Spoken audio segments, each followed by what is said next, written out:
जरासंध से युद्ध और द्वारिकापुरी का निर्माण। जब तुम 50 वर्ष के हो जाओगे, जरासंध रूपी काल तुम्हारी मथुरा नगरी रूपी शरीर पर आक्रमण करेगा। जरासंध वृद्धावस्था है, हमारी उत्तरावस्था ही जरासंध है, जो शरीर के कई अंगों पर धावा बोल देती है।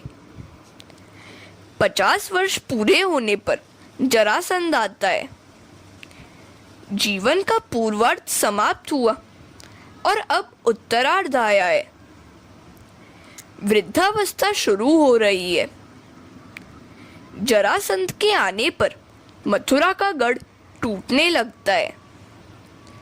आंखों की, कानों की, हाथ पांव की शक्ति क्षीण होती जाती है। 40वां वर्ष शुरू होते ही प्रवृत्ति में कटौती करनी शुरू करनी चाहिए। प्रभु की सेवा का समय बढ़ाते जाना चाहिए। श्री कृष्ण ने जरासंध को 17 बार पराजित किया तो वह 18वीं बार काल्यवन को साथ लेकर आया। उसने काल को पहले भेजा। जब जरासंध रूपी वृद्धावस्था अपने साथ काल्यवन रूपी काल को भी ले आता है, तब बचना आसान नहीं है। जरासंध और काल्यवन एक साथ आ धमके तो श्री कृष्ण को मथुरा छोड़कर द्वारिका जाना पड़ा। द्वारिका अर्थात ब्रह्म विद्या। द्वारिका रूपी ब्रह्म धस्या सा ब्रह्म विद्या, अर्थात श्री कृष्ण ने ब्रह्म विद्या का आश्रय लिया। मथुरा रूपी मानव काया छोड़कर ब्रह्म विद्या का आश्रय भगवान को भी लेना पड़ा। जब वृद्धावस्था अपने साथ काल को भी ले आए, तो द्वारिका रूपी ब्रह्म विद्या का आश्रय लो। ब्रह्म विद्या रूपी द्वारिका के द्वार काल और जरासंध के लिए खुल नहीं सकते, अर्थात ब्रह्मनिष्ठ को काम भोग, काल या वृद्धावस्था सता नहीं सकते। वृद्धावस्था में बूढ़ा 17 बार बीमार होकर बच जाता है, किंतु 18वीं बार तो काल उसे नहीं छोड़ता। जरासंध का त्रास अर्थात जन्म मृत्यु का त्रास। जन्म लिया है तो जरा और मृत्यु की व्यवस्था सहनी ही पड़ेगी। नरक क्या है? शंकर स्वामी कहते हैं, यह शरीर ही नरकवास है। जन्म धारण करना ही नरकवास है। किसी भी समय गर्भवास न करना पड़े, ऐसा प्रयत्न करो। भगवान की प्रेरणा के कारण कुछ महापुरुष भगवान के कार्यों के लिए जन्म लेते हैं, वह तो उत्तम है, किंतु वासना के बंधनों के कारण जन्म लेना नरकवास ही है। हरे कृष्णा। जरासंध और काल्यवन के धक्के खाते हुए मथुरा रूपी शरीर छोड़ने की अपेक्षा समझ बूझकर शरीर छोड़ना अधिक अच्छा है। प्रवृत्ति हमें छोड़ दे, इससे पहले ही हम उसे क्यों न छोड़ दें। अपने पति कंस की मृत्यु हो गई तो अस्थि और प्राप्ति अपने पिता जरासंध के घर आ गई। जरासंध ने कंस हत्या की सारी बात जानी तो उसने मथुरा पर आक्रमण किया। उसके 17 आक्रमण श्री कृष्ण और बलराम ने मार हटाए। जब वह 18वीं बार लड़ने के लिए आया और अपने साथ काल्यवन को भी ले आया, तो कृष्ण ने मथुरा त्याग का निश्चय किया। अब तो मैं आनर्त देश, वर्तमान ओखा प्रदेश में समुद्र किनारे शांति से रहूंगा। भगवान ने विश्वकर्मा को द्वारिका नगरी के निर्माण का आदेश दिया। बड़े बड़े भव्य राज्य प्रसादों का निर्माण किया गया। कहते हैं कि ये महल इतने विशाल थे कि लोगों को द्वार ढूंढने पड़ते थे। द्वार कहाँ है ऐसा बार बार पूछा जाने के कारण ही इस नगरी का नाम द्वारिका पड़ा। का अर्थात ब्रह्म। उपनिषद के अनुसार क अक्षर ब्रह्म सूचक है। जहाँ प्रत्येक द्वार पर परमात्मा का वास है, वह नगरी ही द्वारिका है।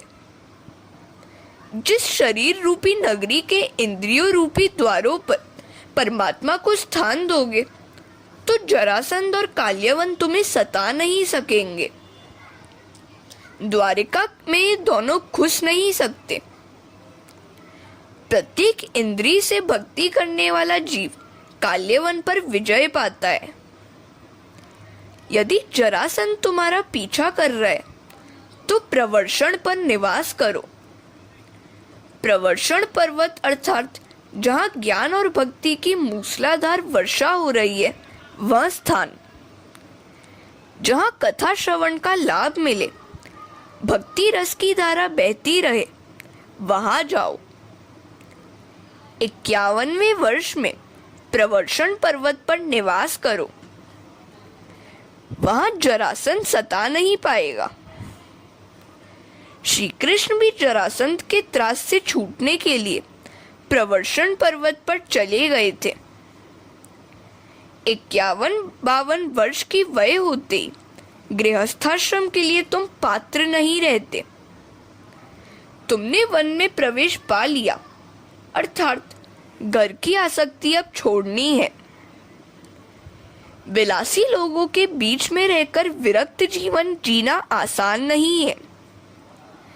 जहाँ भक्ति और ज्ञान की सतत वर्षा हो रही हो, वैसी पवित्र भूमि में बसकर ही तुम जरासंध से पीछा छुड़ा पाओगे। भोग भूमि में भक्ति ठीक से नहीं हो पाएगी। शहर को छोड़कर गया सी पवित्र नदी के किनारे बसकर भक्ति करो। आज नगरों में बड़ी भीड़ हो गई है। पगड़ी ब्राह्मणों के मस्तक से उड़कर मकानों के ऊपर बैठ गई है। यदि ये बूढ़े लोग शहर छोड़कर नदियों के किनारे जा बसे, तो शहर में भीड़ कुछ कम होगी और वे लोग वहां भक्ति भी अच्छी तरह कर पाएंगे। जन्म मृत्यु की व्यथा ही तो जरासंध है। संकल्प करो कि अब मुझे न तो पुरुष बनना है और न तो स्त्री। मुझे पुनर्जन्म ही नहीं लेना है। हरे कृष्णा। जरासंध रूपी जन्म, जरा, मृत्यु के त्रास से छूटने के लिए प्रतिदिन 21,000 जप नियमित करते रहो। जप के बिना पाप और वासना छूट नहीं पाएंगे। कथा श्रवण पाप को जलाकर मार्गदर्शन देता है। कथा सुनकर जप का, भगवान की भक्ति करने का, सत्कर्म करने का संकल्प करो। कथा श्रवण करने से भगवान से संबंध जुड़ जाएगा। सो ब्रह्मचर्य पालन का, ध्यान जप का, सेवा स्मरण का व्रत लो। एक बनिया कथा श्रवण करने जाता था। कथाकार महाराज ने उससे कहा, तुम कथा तो सुनते हो, सो कुछ अच्छा सा संकल्प करो। सत्य बोलने का संकल्प करो। तो बनिए ने कहा कि वह तो व्यापारी है, सत्य ही बोलेगा तो सारा कारोबार ही चौपट हो जाएगा। इस पर महाराज ने कहा कि किसी की निंदा न करने का व्रत लो। बनिया कहने लगा, महाराज, जब तक रात को मैं 2-3 घंटे बातों में न गुजारूं, मुझे नींद ही नहीं आती। सो मैं यह व्रत भी नहीं ले सकता।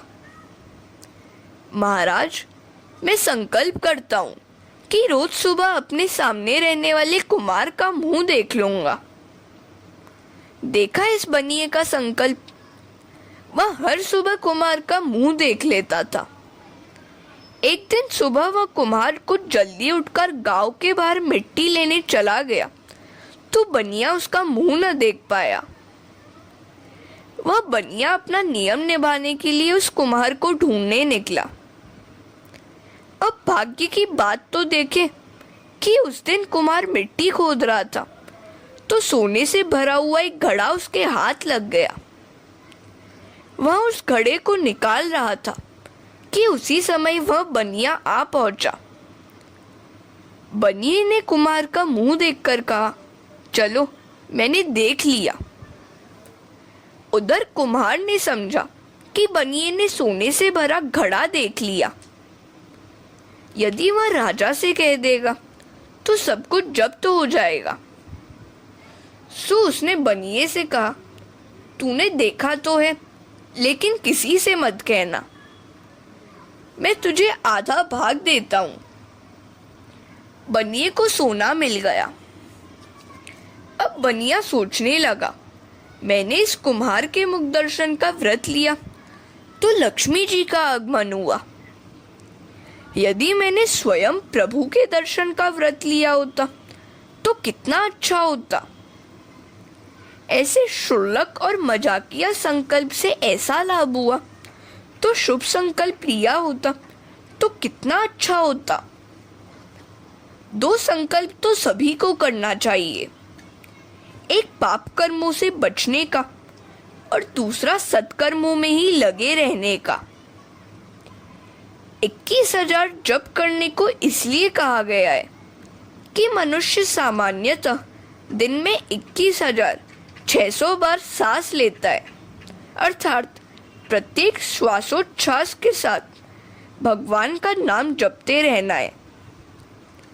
ऐसा होने पर ही जरासंध के त्रास से बच पाओगे।